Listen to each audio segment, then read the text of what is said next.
नगर निगम चुनाव के लिए जीत के लिए राजनीतिक पार्टियां लगा रही एड़ी चोटी का जोर। मंडी में मुख्यमंत्री जयराम ठाकुर ने भी भरी हुंकार, बोले मैंने आपको कॉरपोरेशन बना के दी, अब ये कॉरपोरेशन आप मुझे बना कर दो। सऊदी अरब में मुस्लिम बताकर दफना दिया ऊना के संजीव का शव, डेथ सर्टिफिकेट में नाम संजीव शर्मा और धर्म के आगे लिखा मुस्लिम। अंतिम संस्कार के लिए परिवार ने शव भारत लाने की लगाई गुहार। बिलासपुर के मुख्यमंत्री हेल्पलाइन नंबर पर दी जा रही झूठी शिकायतें दर्ज होने से प्रतिदिन हो रहा कार्य प्रभावित। शिकायत दर्ज करवाने वालों के खिलाफ मुकदमा दर्ज करवाने। और सोलन के कोटला नाला में बनी एक निजी पार्किंग में गिरा पेड़ गिरने से पार्किंग में खड़ी कारों को पहुंचा नुकसान। नगर निगम को पेड़ काटने को कई बार कहा लेकिन नहीं हुई कोई। नमस्कार, आप देख रहे हैं एचपी 24x7। मैं हूं जनीशा। नगर निगम चुनाव में जीत हासिल करने के लिए विभिन्न राजनीतिक पार्टियां एड़ी चोटी का जोर लगा रही हैं। खास बात यह है कि मंडी में पहली बार नगर निगम के लिए चुनाव होंगे और मुख्यमंत्री भी मंडी जिला के ही हैं, इसलिए अब नगर निगम का चुनाव और ज्यादा खास हो गया है। भाजपा की ही जीत सुनिश्चित हो, इसके लिए मुख्यमंत्री जयराम ठाकुर ने भी हुंकार भर दी है। मैंने आपको कॉरपोरेशन बना के दी है, अब ये कॉरपोरेशन आप मुझे बना करके देंगे। कुछ ये कहते हुए मुख्यमंत्री ने हिमाचल प्रदेश व्यापार मंडल से सहयोग मांगा। मैंने आपको कॉरपोरेशन बना के दी है, अब ये कॉरपोरेशन आप मुझे बना करके देंगे। कुछ ये कहते हुए मुख्यमंत्री ने हिमाचल प्रदेश व्यापार मंडल से सहयोग मांगा है। मंडी में हिमाचल प्रदेश व्यापार मंडल की बैठक आयोजित हुई, जिसमें मुख्यमंत्री जयराम ठाकुर ने भी शिरकत की। मंडी को नगर निगम का दर्जा मिलने पर मुख्यमंत्री ने व्यापार मंडल को बधाई दी और बातों ही बातों में सहयोग भी मांग लिया। मुख्यमंत्री ने कहा कि कई वर्षों बाद मंडी को सम्मान मिला है और इस बार मंडी से अच्छी शुरुआत होनी चाहिए। उन्होंने कहा कि जब पूरे प्रदेश में कॉरपोरेशन बनाने की बात आई तो दिक्कत पॉपुलेशन की आ रही थी, क्योंकि निगम बनाने के लिए 50,000 की आबादी होना जरूरी है। प्रदेश सरकार को इसमें संशोधन करना पड़ा और नगर निगम के लिए 40,000 आबादी निर्धारित की गई, तब जाके मंडी को नगर निगम का दर्जा प्राप्त हुआ। बाकी सारे बातें हो गई, मंडी आना हुआ है, मंडी सुना है बड़ा तैयार हो गया है, कॉर्पोरेशन भी है और उसके लिए मैं आपको बधाई भी देता हूँ मंडी वालों को। और हमको लग भी रहा था मंडी का फेरा बड़े वर्षों के बाद आया है और उसमें आप सबका सहयोग रहा है, समर्थन रहा है, उसकी बिना संभव नहीं सकता, तो आप सबके सहयोग से ही संभव हो पाया।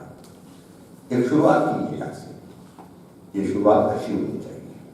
राजनीति की बातें होती रहेंगी, लेकिन ये एक संदेश जाना चाहिए और ये मंडी से निश्चित रूप से की बात जाना ही चाहिए कि वर्षों के बाद एक सम्मान मिला है, एक स्थान मिला है और उसका हम ये देखते हुए एक बार ये संदेश जाना चाहिए कि मंडी को कॉरपोरेशन मिली है और ये कॉरपोरेशन मंडी के लिए आवश्यक भी थी। और पूरे प्रदेश में जब कॉरपोरेशन बनाने की अगर बात आई तो दिक्कत ये आ रही थी कि 50,000 की पॉपुलेशन चाहिए थी। इस मंडी को पूरा करने के लिए हमको एक्ट में भी तरमीम करनी पड़ी, अमेंडमेंट करनी पड़ी, संशोधन करना पड़ा और उस पॉपुलेशन के क्राइटेरिया को 50,000 से नीचे ला करके 40,000 से लाना पड़ा, तब जाकर के कॉरपोरेशन बनाने की परिस्थिति बनी। अब कॉरपोरेशन बनी है, ये कॉरपोरेशन मुझे चाहिए, मैंने आपको बना के दिया, आप मुझे बना इसके लिए आप सबकी मदद करें। हिमाचल प्रदेश व्यापार मंडल को संबोधित करते हुए मुख्यमंत्री जयराम ठाकुर ने कहा कि लॉकडाउन के समय व्यापारियों का भरपूर सहयोग मिला। लॉकडाउन के वक्त लोगों को 2 वक्त का खाना नहीं मिल पा रहा था और लोगों ने आगे आकर जरूरती सामान गरीब असहाय लोगों को दिया और अनलॉक के दौरान भी दुकानों में SOP का पालन अच्छे से हुआ। इस दौरान व्यापार मंडल ने शिकायतें और सुझाव भी मुख्यमंत्री के समक्ष रखे, जिसे मुख्यमंत्री ने गौर से सुना और शिकायतों के निवारण की बात कही। उन्होंने कहा कि बाकी के मुद्दों पर शिमला में व्यापार मंडल की बैठक के दौरान चर्चा की जाएगी। और मैं इस बात को मानता हूँ कि देश की इकोनॉमी, चाहे वो देश की इकोनॉमी है, चाहे वो प्रदेश की इकोनॉमी है, उसमें व्यापारियों का बहुत बड़ा कॉन्ट्रिब्यूशन है, बहुत बड़ा। उस दृष्टि से कई चीजें ऐसी होती है जो काम से बहुत ज्यादा जुड़ी नहीं होती है, सम्मान और जो है वो सम्मान की दृष्टि से वो करता उस तरह से उस भाव को आपने व्यक्त किया है। मैं देखूंगा इसमें क्या किया जा सकता है और सुनिश्चित करेंगे सारी चीज को लेकर के जो भी हम उसमें कर सकते हैं वो करने की कोशिश करेंगे। व्यापार कल्याण कोष की अगर आपने बात की, इस सारे विषय को लेकर के हम बात करेंगे जब आप सब आपकी जो टीम हमारे पास शिमला मीटिंग के लिए आएगी उस दिन हम इस बारे में भी बातचीत कर लेंगे क्या उसका भी ऑप्शन है। कुछ हमारी कठिनाइयां होंगी, कुछ कठिनाइयां आपकी होंगी, हमारी कठिनाइयां आपको समझेंगे, आपके हमको समझेंगे और जहां रास्ता दोनों के बीच में से निकल सकता है आगे बढ़ने का सहयोग की दृष्टि से उस पर निश्चित रूप से हम भी बढ़ेंगे और आप भी उसमें आगे बढ़े, यही मैं आपके बीच में कहना चाहता हूँ। हिमाचल प्रदेश के ऊना के संजीव शर्मा की सऊदी अरब में मौत होने के बाद उसका शव भारत न भेजकर वहीं रहस्यमयी हालातों में मुस्लिम बताकर दफना देने का मामला सामने आया है। सऊदी सरकार द्वारा परिजनों को भेजे गए डेथ सर्टिफिकेट में उनका नाम संजीव शर्मा और उनके धर्म के आगे मुस्लिम लिखा हुआ है। मृतक के परिजनों ने उसके पार्थिव शरीर को भारत लाए जाने की गुहार लगाई है ताकि उसका अंतिम संस्कार हिंदू रीति रिवाज के अनुसार किया जा सके। हिमाचल प्रदेश के ऊना के रहने वाले संजीव शर्मा सऊदी अरब में 23 बरस से नौकरी करते थे, लेकिन 24 जनवरी को बीमारी के कारण उनकी वहां मौत हो गई, जिसके बाद उनका शव भारत नहीं भेजकर वहीं मुस्लिम बताकर दफना दिया गया। हैरत अंगेज ये है कि सऊदी सरकार द्वारा परिजनों को भेजे गए डेथ सर्टिफिकेट में उनका नाम संजीव शर्मा और उनके धर्म के आगे मुस्लिम लिखा हुआ है। संजीव के परिजन उनके शव को भारत लाए जाने की मांग कर रहे थे, लेकिन रहस्यमयी परिस्थितियों में सऊदी अरब में संजीव शर्मा के शव को दफनाए जाने की घटना सामने आने के बाद परिजनों में गुस्सा भड़क उठा है। उन्होंने देश की सरकारी व्यवस्थाओं पर भी सवाल या निशान उठाए हैं। मृतक संजीव शर्मा के घर में मानसिक रूप से विक्षिप्त उनकी धर्मपत्नी और 3 बेटियां हैं। परिजनों ने संजीव के शव को वापस लाने की मांग उठाई है ताकि हिंदू रीति रिवाज के साथ उनका अंतिम संस्कार किया जा सके। डिमांड की थी कि उनको इंडिया लेके आया जाए, उनकी डेड बॉडी को, और हम अपने रिवाज के हिसाब से यहाँ पे अंतिम संस्कार करेंगे। किसी ने हमारी बात नहीं सुनी और परसों रात हमें पता चलता है कि उनको बरी कर दिया गया है और रिलीजन भी चेंज कर दिया है उनका। हमारी अभी भी एक ही डिमांड है कि हमारे फादर को जल्दी से जल्दी इंडिया पहुंचा दें। हम उनका अंतिम संस्कार करना चाहते हैं। प्रधानमंत्री से क्या अपील करना चाहेंगे? पता नहीं सर, अगर इक्वालिटी है तो, अगर किसी की जान की वैल्यू है तो इंडिया उनको अभी तक आ जाना चाहिए था, पर मुझे नहीं लगता कि हमारी गवर्नमेंट को किसी की भी कोई फिक्र है। इनको सिर्फ अपने एजेंडा पे काम करना है। मेरा सरकार से एक अनुरोध है कि उनकी दिवंगत शरीर को शीघ्र अतिशीघ्र हिंदुस्तान उनके देश वापस भेजा जाए।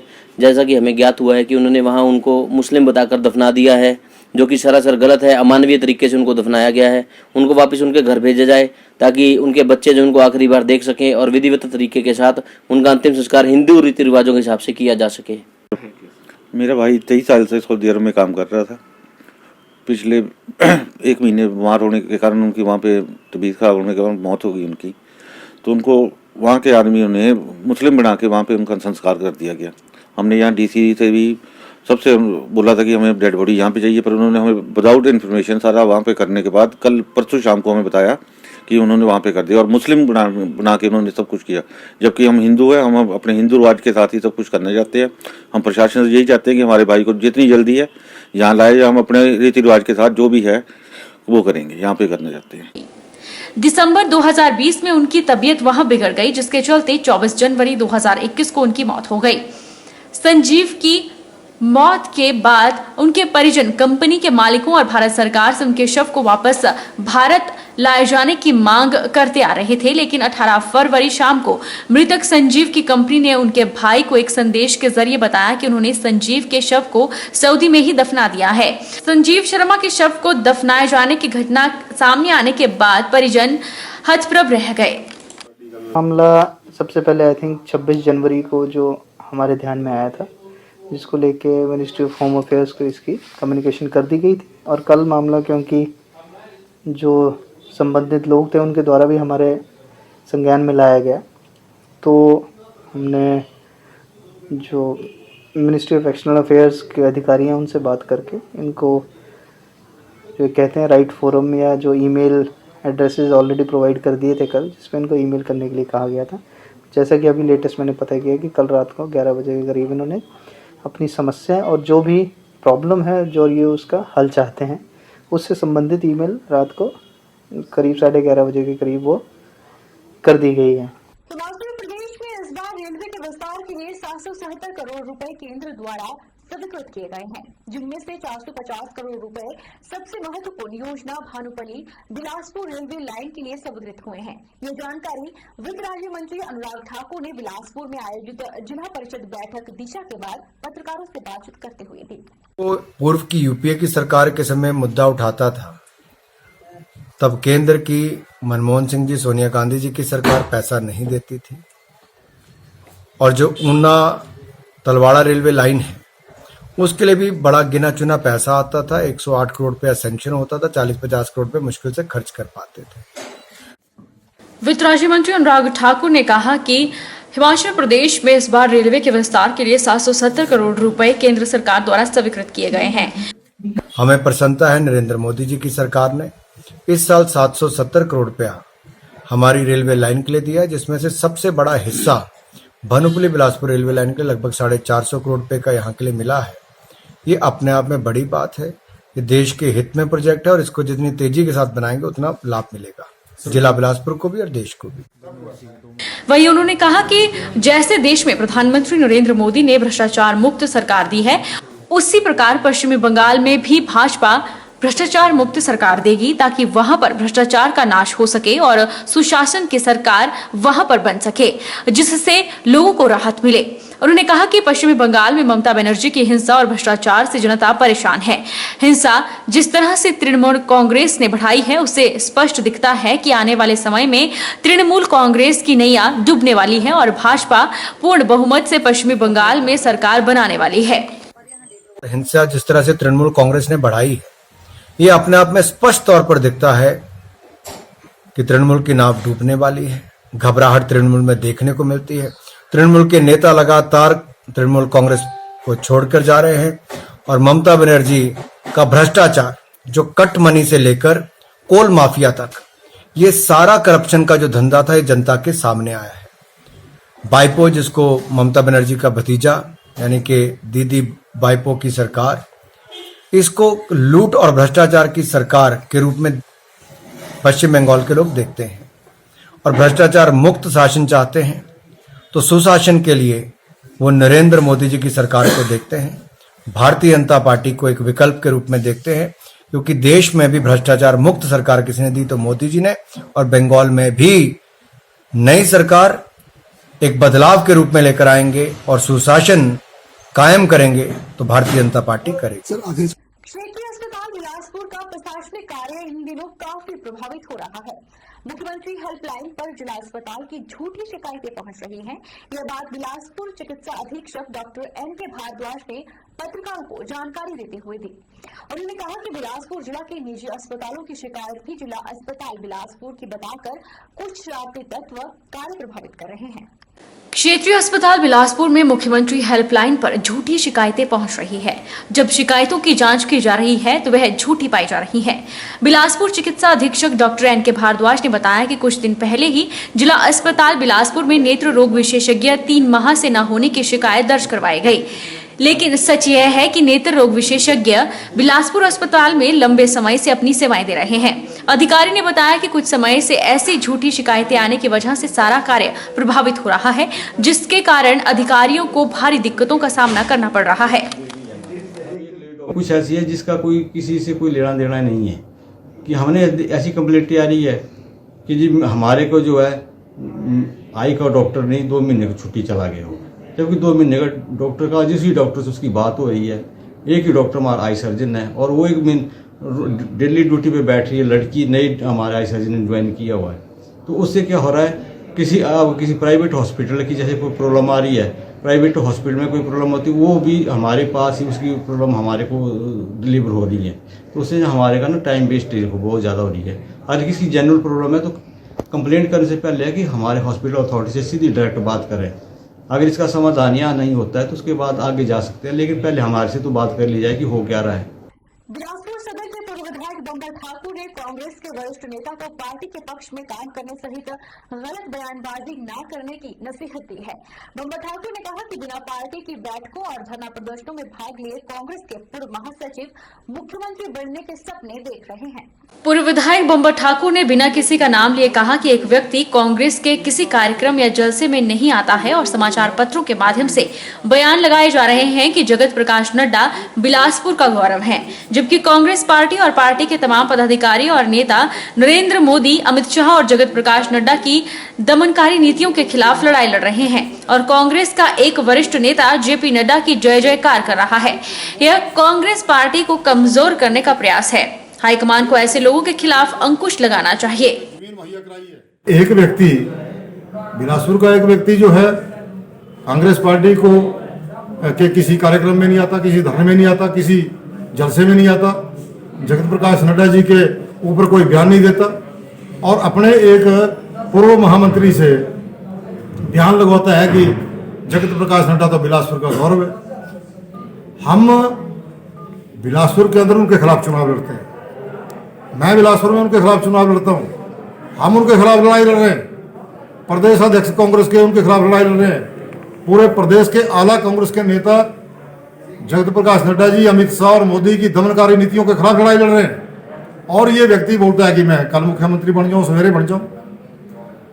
और कांग्रेस पार्टी को इस प्रकार के अखबारों में खबरें छपवाना ये एक दुर्भाग्यपूर्ण है और पार्टी को कमजोर करने का ये प्रयास है। मैं हाईकमान से ये निवेदन करना चाहूंगा कि ऐसे लोगों के ऊपर जो है अंकुश लगाएं, इनकी गतिविधियों के ऊपर और इंक्वायरी करें। सोलन में युवा कांग्रेस द्वारा देश भर में बढ़ रहे पेट्रोल डीजल के दामों और बढ़ती महंगाई को लेकर सड़कों पर उतरे और केंद्र सरकार के खिलाफ जमकर नारेबाजी की। इस मौके पर युवा कांग्रेस के जिलाध्यक्ष अमित ठाकुर की अगुवाई में सैकड़ों युवाओं ने विरोध प्रदर्शन में भाग लिया और बढ़ती महंगाई और बेरोजगार के खिलाफ नारेबाजी की। युवा कांग्रेस के जिलाध्यक्ष अमित ठाकुर ने कहा कि पहले ही वैश्विक कोरोना महामारी के कारण अधिकांश लोगों ने अपने व्यवसाय खोए हैं। युवा देश भर में बेरोजगारी की समस्या से जूझ रहे हैं। दूसरी ओर बढ़ती महंगाई ने आम लोगों का जीना मुश्किल कर दिया है। उन्होंने कहा कि पेट्रोल डीजल के दाम 100 के पार पहुंच चुके हैं, वहीं गैस सिलेंडर के दाम भी 1000 तक पहुंच चुके हैं। लेकिन डबल इंजन की सरकार इन सब बातों की ओर ध्यान देने की बजाय आम जनता के साथ खिलवाड़ कर रही है। अमित ठाकुर ने कहा कि बढ़ती महंगाई और बेरोजगारी के मुद्दे को लेकर युवा कांग्रेस सड़कों पर है। अगर इस प्रदर्शन के बाद भी केंद्र और प्रदेश की सरकार नहीं जागी तो युवा कांग्रेस आने वाले समय में उग्र आंदोलन करेगी। केंद्र सरकार के और राज्य सरकार के खिलाफ एक रैली निकाली, जिसमें केंद्र सरकार के द्वारा डीजल और पेट्रोल और साथ में जो एलपीजी गैस है उसके दाम जो बढ़ाए गए हैं उसके विरोध में आज आपको मालूम होगा कि चाहे वो देश की जनता हो चाहे प्रदेश की जनता हो, वो त्रस्त है। एक आम आदमी बहुत परेशान है और जो केंद्र सरकार बड़े बड़े जुमले लेकर जो सत्ता में आई थी, चाहे वो रोजगार का मैटर हो, आज आपको मालूम होगा कि किसान जो है देश का जो अन्नदाता है वो सड़कों पर बैठा है, लेकिन केंद्र सरकार के ऊपर उनके कान के ऊपर जू तक नहीं रेंग रही है। और इसी से परेशान होकर आज युवा कांग्रेस ने एक आम जनता की आवाज को बुलंद किया है और जो यहाँ पे सोलन में एक रैली निकाली गई है और भविष्य अगर केंद्र सरकार के द्वारा इस पर उचित कार्रवाई नहीं की गई तो ये हमारा आंदोलन और उग्र होगा। बरूखर में बढ़ती महंगाई और पेट्रोल के दामों में बढ़ोतरी के लेकर एक विरोध रैली निकाली। पूर्व युवा कांग्रेस अध्यक्ष मनमोहन कटोच ने कहा कि केंद्र की सरकार जन विरोधी होने के साथ साथ किसान और मजदूर विरोधी भी है। सरकार इतनी हठधर्मिता पर आ चुकी है कि किसानों के ऊपर फर्जी केस डालकर उन्हें जेल भेजा जा रहा है, जबकि उनके द्वारा किसान विरोधी बिलों को वापस लेने के लिए कोई कदम नहीं उठाए जा रहे। वहीं पेट्रोल और डीजल के बढ़ते दामों पर कटाक्ष करते हुए कहा कि यह वही पार्टी है जो कांग्रेस सरकार में ईंधन के दाम बढ़ने पर हो हल्ला मचाकर देश का माहौल खराब करने में सबसे आगे। 3 ऐसे कानून बनाए हैं जिससे हिंदुस्तान के किसानों का जो भविष्य है बिल्कुल ही खत्म होता जा रहा है और उसी को मद्देनजर रखते हुए हिमाचल प्रदेश जो कांग्रेस कमेटी है उनके आह्वान पर आज इंदौरा ब्लॉक के कांग्रेस कमेटी ने यहाँ पे एक पद यात्रा रखी हुई है। पूरे हिंदुस्तान में चाहे वो महंगाई की बात हो, तेल के दाम बढ़ने की बात हो और चाहे किसान पिछले 4 महीने से जो हमारा बॉर्डर है दिल्ली का वहाँ बैठे हुए हों और उनके प्रति भी सरकार सीरियस नहीं दिख रही और जहां जनता आम जनता है वो भी आज महंगाई से त्राही त्राही कर रही है। यही वो लोग थे जो 2014 से पहले तेल के थोड़े से भाव बढ़ने पे भी सड़कों पे उतरते थे, डांस करते थे, इनके नेता बड़े बड़े नाचते थे और आज वो नजर नहीं आ रहे। आज उसके खिलाफ एक छोटी सी आहुति कांग्रेस ने यहाँ से शुरू की है। हम समर्थन में खड़े हैं किसानों के और आज ये पद यात्रा जो यहाँ से शुरू की गई है पूरे विधानसभा क्षेत्र में होगी और इसी तरह से पूरे हिमाचल में कांग्रेस ने किसानों के समर्थन में अपनी आवाज बुलंद की। रुकेंगे एक छोटे से ब्रेक के लिए, ब्रेक के बाद फौरन लौटेंगे, आप बने रहिए हमारे साथ।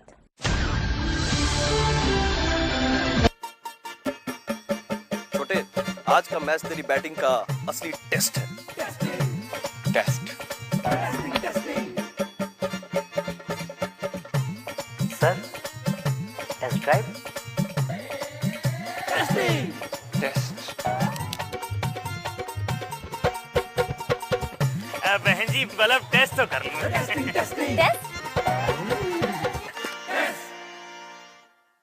मन में शक है तो सरकारी अस्पताल के आईसीटीसी में HIV की मुफ्त जांच कराएं और सलाह पाएं। ये सब कॉन्फिडेंशियल है और किसी को पता भी नहीं चलेगा। अगर टेस्ट पॉजिटिव निकले तो मुफ्त चिकित्सा के लिए ART सेंटर में जरूर रजिस्टर करवाएं। HIV के साथ भी आप सामान्य जीवन जी सकते हैं। तो लीजिए एक कदम जिंदगी की ओर।